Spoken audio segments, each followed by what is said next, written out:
Hello friends, तो आज हम लोग ईयर भर के पूरे मोस्ट इंपॉर्टेंट करंट अफेयर्स के बारे में जानने वाले हैं, जो कि लगभग 2022 से 2023 तक के काफ़ी अच्छे क्वेश्चंस हैं, जो कि आपको एग्जाम के दृष्टिकोण से भी और ऐसे ही आपको भी जनरली पता होना चाहिए। यहाँ पर टोटल 50 क्वेश्चन है, तो आप लोग कमेंट करके बताना कि आपको 50 में से कितने प्रश्नों का आंसर पहले से पता था। तो सबसे पहला क्वेश्चन है, भारत में निर्मित मोबाइल ऑपरेटिंग सिस्टम भार ओएस किस आईआईटी ने बनाया? तो आईआईटी मद्रास ने न्यू ऑपरेटिंग सिस्टम भार ओएस को बनाया है। अगला क्वेश्चन है, उत्तराखंड के ब्रांड एम्बेसडर कौन है? तो प्रसन्न जोशी उत्तराखंड के ब्रांड एम्बेसडर हैं। नेक्स्ट है, गोवा के मोपा में निर्मित दूसरे अंतर्राष्ट्रीय हवाई अड्डे का नाम किस मुख्यमंत्री के नाम पर रखा गया है? तो मनोहर पर्रिकर, जो कि गोवा के पूर्व मुख्यमंत्री थे, उनके नाम पर ही नए अंतर्राष्ट्रीय हवाई अड्डा का नाम रखा गया है। अगला है, तंदूर रेड ग्राम एवं खुबानी को किस राज्य का जीआई टैग मिला है? तो तंदूर रेड ग्राम को तेलंगाना के लिए और खुबानी के लिए लद्दाख को, ये दोनों के लिए जीआई टैग दिया गया है। अगला है, लोकायुक्त विधेयक 2022 पारित करने वाला देश का पहला राज्य? तो महाराष्ट्र है, जो कि लोकायुक्त विधेयक पारित कर चुका है। नेक्स्ट है, भारत की पहली अंडर वाटर मेट्रो सेवा कहाँ शुरू की जाएगी? तो ये कोलकाता में दिसंबर 2023 में, और ऐसे भी मेट्रो सबका परिचालन सबसे पहले कोलकाता में ही हुआ था। फिर है, खेलो इंडिया महिला टूर्नामेंट में पहली बार किस खेल को शामिल किया गया है? तो ट्रैक साइकिलिंग को। तो अब से महिला टूर्नामेंट खेलो इंडिया में ट्रैक साइकिलिंग भी शुरू हो चुकी है। नेक्स्ट है, किस बोर्ड ने पुरुष और महिला खिलाड़ियों के लिए समान वेतन की घोषणा की है? तो बीसीसीआई ने पुरुष और महिला दोनों के लिए समान वेतन की घोषणा की है। अगला है, किस मंत्रालय ने 2022 में युवा 2.0 योजना शुरू किया है? तो शिक्षा मंत्रालय ने युवा 2.0 योजना शुरू किया है।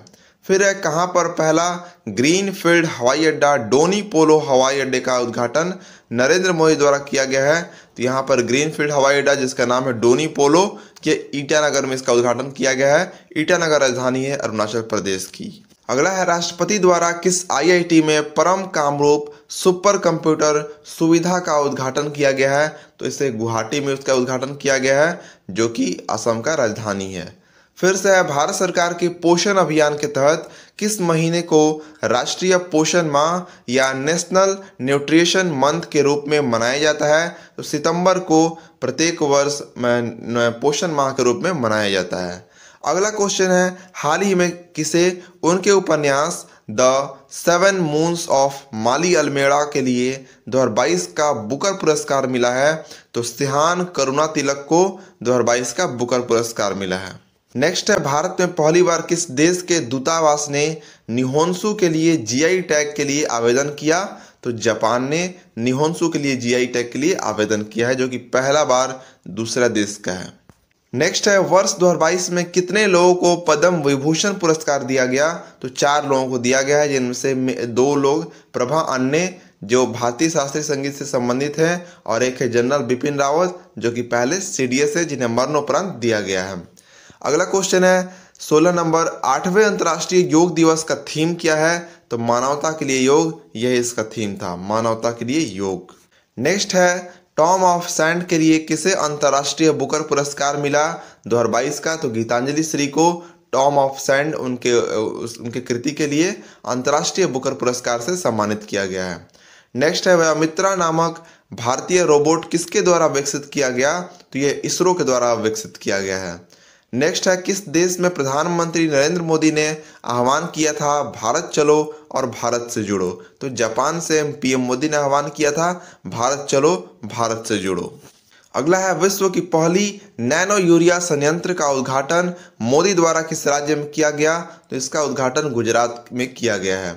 अगला है, 68वें राष्ट्रीय फिल्म पुरस्कारों में दादा साहब फाल्के पुरस्कार से किसे सम्मानित किया गया है? तो आशा पारेख को 68वें राष्ट्रीय फिल्म पुरस्कार में दादा साहब फाल्के पुरस्कार से सम्मानित किया गया है। अगला है, चर्चा में रहा गोइंडी राष्ट्रीय उद्यान कहाँ है? तो ये चेन्नई में स्थित है, गोइंडी राष्ट्रीय उद्यान। काफ़ी इंपॉर्टेंट हो सकता है, आपके एग्जाम में आ भी सकता है ये, क्योंकि ये लेटेस्ट क्वेश्चन है एकदम। और अगला है, 2024 के ग्रीष्मकालीन ओलंपिक खेलों का मेजबानी कौन करेगा? तो ये पेरिस फ्रांस करेगा। पिछला ओलंपिक ग्रीष्मकालीन का 2020 में हुआ था, 4 वर्ष के अंतराल पर होता है, तो 2024 में होगा। फिर है, चर्चा में रहा अरुण जल विद्युत परियोजना भारत एवं किसके बीच का परिणाम है? तो ये भारत और नेपाल के बीच में बनाया जा रहा है अरुण जल विद्युत परियोजना। अगला है आर प्रज्ञनंदा किस खेल के प्रसिद्ध खिलाड़ी हैं? तो ये शतरंज की प्रसिद्ध खिलाड़ी है आर प्रज्ञनंदा। अगला है आर्टेमिस 1 अंतरिक्ष मिशन किसके द्वारा लॉन्च किया गया? तो ये नासा के द्वारा लॉन्च किया गया है, जो कि एक चंद्रमा के लिए मून मिशन है आर्टेमिस 1। अगला है the father of artificial intelligence किसे कहा जाता है? तो जॉन मकार्थी को फादर ऑफ आर्टिफिशियल इंटेलिजेंस कहा जाता है। फिर था किस शहर ने वर्ल्ड ग्रीन सिटी अवार्ड 2022 जीता है? तो हैदराबाद ने वर्ल्ड ग्रीन सिटी अवार्ड 2022 जीत चुका है। अगला है कि प्रचंड क्या है, जिसे हाल ही में शामिल किया गया है हमारे भारत में? तो ये एक हेलीकॉप्टर का नाम है प्रचंड। तो आप लोग याद रखना, प्रचंड कुछ अलग नाम लग रहा है लेकिन ये एक हेलीकॉप्टर है। नेक्स्ट है पीएम श्री योजना का उद्देश्य किस चीज से जुड़ा हुआ है? तो ये स्कूल से जुड़ा हुआ है। श्री योजना एक कार्यक्रम चलाया जा रहा है जिसे बजट में भी इसके बारे में बात की गई थी, जो कि स्कूल से इसका रिलेशन है। अगला है 21 से 30 नवंबर तक किस राज्य में हर वर्ष संगाई महोत्सव मनाया जाता है? तो संगाई महोत्सव मणिपुर में मनाया जाता है 21 से 30 नवंबर के बीच में। अगला है अक्टूबर 2022 में किस बारे में जागरूकता फैलाने के लिए हैदराबाद में स्मारकों को गुलाबी रोशनी से प्रकाशित किया गया? तो स्तन कैंसर के बारे में जागरूकता फैलाने के लिए। अगला है मलेशिया के वर्तमान प्रधानमंत्री कौन है? तो अनवर इब्राहिम मलेशिया के वर्तमान प्रधानमंत्री हैं। फिर था पीएम डिवाइन किस क्षेत्र के लिए प्रधानमंत्री की विकास पहल है? तो ये पूर्वोत्तर राज्यों के लिए पीएम डिवाइन प्रधानमंत्री की विकास पहल है। अगला है भारत के स्वतंत्र क्षेत्रीय नेविगेशन उपग्रह प्रणाली का नाम क्या है? तो ये नैविक है। जैसे कि यूएस का है जीपीएस, वैसे ही हमारे भारत का है नैविक। अगला है एस अगेंस्ट ऑड्स किस भारतीय खिलाड़ी की आत्मकथा है? तो ये सानिया मिर्जा की आत्मकथा है एस अगेंस्ट ऑड्स। नेक्स्ट है 2022 में किस देश ने अपनी राजधानी का नाम नूर सुल्तान से बदलकर फिर से अस्थाना कर दिया? तो ये कजाकिस्तान ने फिर से अपनी राजधानी का नाम नूर सुल्तान से बदलकर अस्थाना कर चुका है। नेक्स्ट है दिलीप तिर्की को किस खेल संगठन के अध्यक्ष के रूप में चुना गया है? तो हॉकी इंडिया का उन्हें अध्यक्ष चुना गया है दिलीप तिर्की को। अगला है किस संस्था ने भारत की राष्ट्रीय डिजिटल लाइब्रेरी को विकसित किया है? तो आईआईटी खड़गपुर ने भारत की डिजिटल लाइब्रेरी को यहाँ पर विकसित किया है। अगला है मल्लिका साराभाई, उस्ताद देबू और पंडित बिरजू महाराज को कौन सी कला जोड़ती है? तो ये नृत्य की कथक कला जोड़ती है तीनों लोगों को, मल्लिका साराभाई, उस्ताद देबू और पंडित बिरजू महाराज। अगला है किस राज्य में एक जिले का नाम स्वतंत्रता सेनानी उधम सिंह के नाम पर रखा गया है? तो ये उत्तराखंड में एक जिले का नाम उधम सिंह के नाम पर रखा गया है। फिर था एक सदी के बाद किस राज्य को अपना दूसरा रेलवे स्टेशन सोखुवी में मिला है? तो नागालैंड को, अभी नागालैंड को करीब बहुत सालों बाद एक दूसरा रेलवे स्टेशन मिला है सोखुवी। फिर 43 नंबर में है इनमें से किसने फियरलेस गवर्नेंस नामक पुस्तक लिखी थी? तो किरण बेदी ने फियरलेस गवर्नेंस नामक पुस्तक लिखी है। अगला है किस खेल को 2022 के राष्ट्रमंडल खेल में पहली बार शामिल किया गया है? तो महिला क्रिकेट को 2022 के राष्ट्रमंडल खेल में पहली बार शामिल किया गया। नेक्स्ट है पंजाब और हरियाणा ने चंडीगढ़ अंतर्राष्ट्रीय हवाई अड्डे का नाम किस व्यक्तित्व के नाम पर रखने की सहमति व्यक्त की है? तो शहीद भगत सिंह। इसका मतलब कि अंतर्राष्ट्रीय हवाई अड्डा जो चंडीगढ़ है उसका नाम अब चेंज होने वाला है शहीद भगत सिंह अंतर्राष्ट्रीय हवाई अड्डा। फिर से है किस खिलाड़ी को राज्य के द्वारा मिथोई लीमा की उपाधि से सम्मानित किया गया है? तो एमसी मैरी कॉम को मिथोई लीमा की उपाधि से सम्मानित किया गया है।